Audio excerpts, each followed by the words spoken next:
My entire life I had been preparing for this day. I always knew that I was never going to be able to choose whom to marry because I was a woman and a princess. I didn't have the right to choose. Hell, I didn't have any rights at all. My opinions and feelings didn't matter to anyone, not even my own family.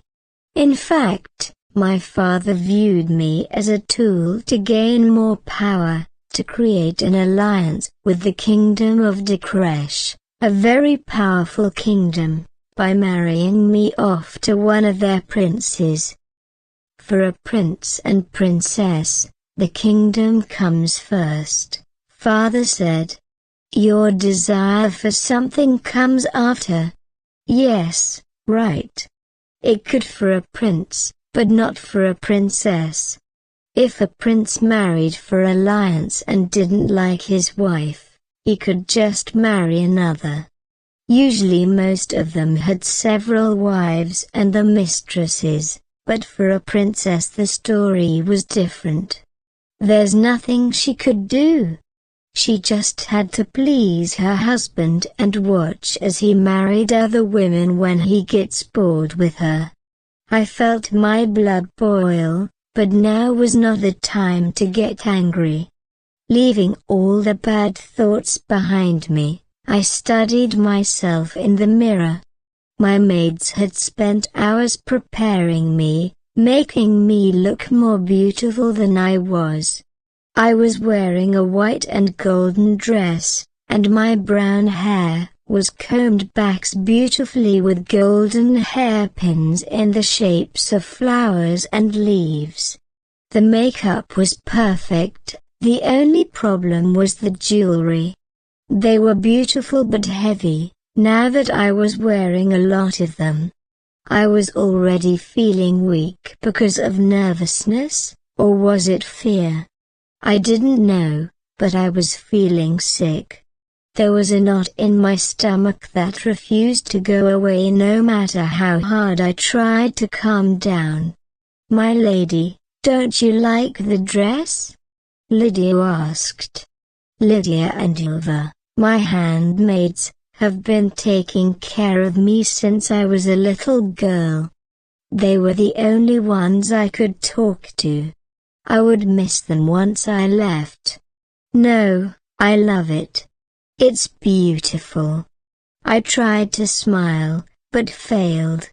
Lydia could see the fear on my face. Everything will be all right, she told me. Don't listen to the rumors, they are nothing but just that. Maybe your husband is a nice man. She tried to sound positive, but I could hear the doubt in her voice. Not that I believed the rumors, but they did affect me. I wasn't scared because people said that he was the devil's son. They couldn't be speaking literally. They were probably referring to his personality, that maybe he was a liar, a tempter, a murderer, a manipulator, or that he was just pure evil, and that's what scared me. A knock on the door interrupted my thoughts, and shortly after a court lady came in. My lady, it's time, she informed me. I descended the stairs, careful not to fall or stumble, but it was hard with the long dress and the heavy jewelry. I was relieved when there were only a few steps left. But just then I stepped on my dress and stumbled forward, almost falling before a strong arm came around my waist and saved me from ruining myself on my wedding day. Straightening myself, I looked up to see who it was. Who had dared to touch a princess like that? Not that I minded, I was just curious. Looking up, my eyes met a pair of golden eyes. No, wait. Not golden, they had the color of flames or the lava from a volcano. I had never seen eyes like that before. "Are you all right, my lady?" asked the man in front of me with a frown. If I had knots in my stomach before, now suddenly I had butterflies as I gazed into his eyes. Who was this man? I had never seen him before. He was tall, broad-shouldered, and his thick raven black hair fell over his shoulders down to his waist. You could tell from the clothes that he was royalty. Could he be one of the royalty who came to attend my wedding? "Yes, yes. I am. I am fine, my lord," I replied. "My lady." He bowed elegantly before turning around and leaving. "That's one good-looking man." Ulver pointed as I stared at his back while he walked away. Yes, I thought to myself. Very good-looking, but I was getting married and didn't have the luxury to look at other men. "Shall we?" I asked, but Lydia and Ulver were too occupied to hear what I said. They kept following him with their gaze until he was out of sight. I snapped my finger in front of their faces to wake them up. "Yes, yes, my lady. Let's go," they hurried to say. The ceremony would begin with a greeting exchange between the bride and the groom and their families. I gave the guard a nod, and he informed my presence, then motioned for me to enter. Lydia and Ulver gave me a reassuring smile before I left them behind to walk inside. Now I was all on my own. Taking a deep breath, I strode into the hall carefully, and immediately all heads turned to look at me. I walked with my head high but kept my gaze low, only looking at the floor until I reached the throne where my father was sitting with my mother next to him. While greeting them, I felt my legs tremble. Mother smiled at me nervously, but my father just gestured for me to sit down at a table nearby.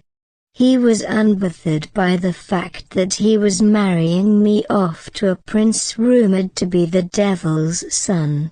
Ignoring my father, I smiled at my mother, then went to my seat. I could feel everyone's eyes on me. Some stared at me with pity and others with repulsion, as if it was my fault I was getting married to whoever I was getting married to. They should blame my father, not me. After a while, the guard informed the groom's presence and everyone turned their attention from me to the door. The room went quiet as the guests waited for the groom to enter. I, on the other hand, looked down quickly and rubbed my hands together nervously as I felt the knots in my stomach return. I wanted to look up, but I was afraid. What if I didn't like what I saw? What if the rumors were true? Would he have red eyes and long nails and maybe even black horns on his head? Don't be ridiculous, I told myself, and decided to take a look. Slowly, I glanced at the door as my heart hummed inside my chest and almost gasped when the groom entered. Wait. This was the man from earlier with the golden eyes. He couldn't be the groom, could he? The guests stared at him surprised as well and began to whisper hysterically into each other's ears. They must have been expecting someone with black horns to enter the room and not some tall, elegant-looking man.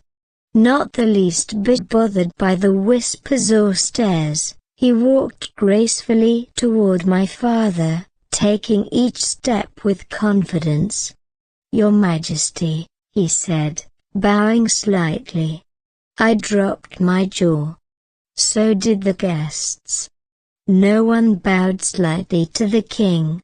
This man was truly fearless and being disrespectful toward my father. I already got a bad feeling about him. Not because I thought my father deserved any kind of respect, but because he was so daring with his actions already. He must have noticed people's reactions. It was so obvious, but he didn't seem to care. My father, on the other hand, didn't react. He just gestured toward me. As I saw him turn to me, I looked down quickly, then heard the clicking sound of his footsteps as he neared before sitting on the other end of the table, facing me. He didn't utter a word. Wasn't he supposed to greet me or at least tell me his name? I don't think father ever told me his name, but I don't think I gave him the chance to either. I had fought and cried the day that my father told me he was marrying me off to some stranger, but my father was stubborn and had already made up his mind. Today I gather us to celebrate my daughter's wedding to the Prince of the Degresh. Father spoke once everyone was seated. He raised his golden wine cup. Let the ceremony begin, and enjoy yourselves. People clapped while dancers and musicians walked in to entertain the guests. People seemed to enjoy themselves. I of course couldn't see since I was supposed to keep my gaze down, because that's what a lady should do. Well then, I hate being a lady. Don't you like the music? He finally asked, breaking the awkward silence. I peeked through my long lashes, but once I gazed into his eyes, it was hard to look away. They were captivating. I do, Your Highness, I replied. What do you have in store for the tea ceremony? Oh no. The tea ceremony. That was the traditional part of the royal wedding where the bride has to show one of her talents to entertain the guests and impress the groom.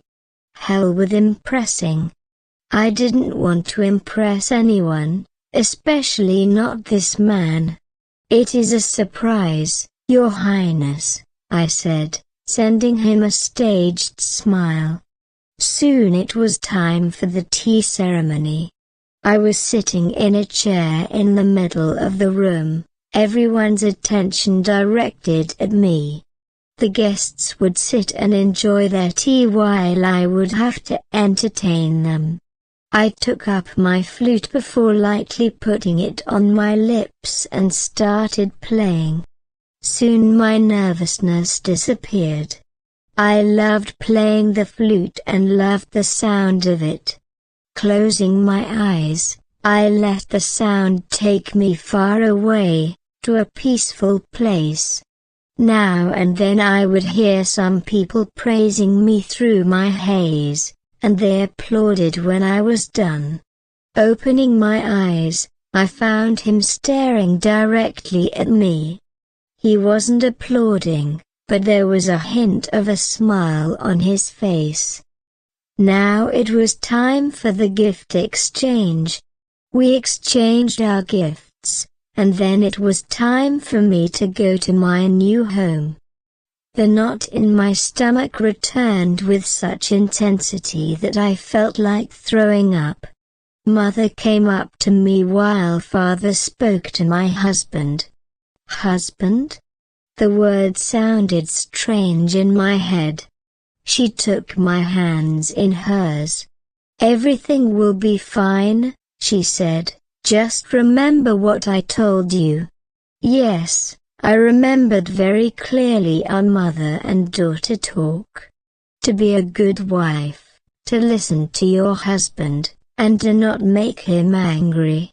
Yes, I will, I said, enveloping her in a tight hug. As a princess I wasn't supposed to hug people, but right now I didn't care because I might never see her again. The carriage was waiting outside. The prince, or should I say, my husband, led the way. I looked behind me one last time and found Lydia and Ylva standing on the balcony, their cheeks wet with tears. "I will miss you,"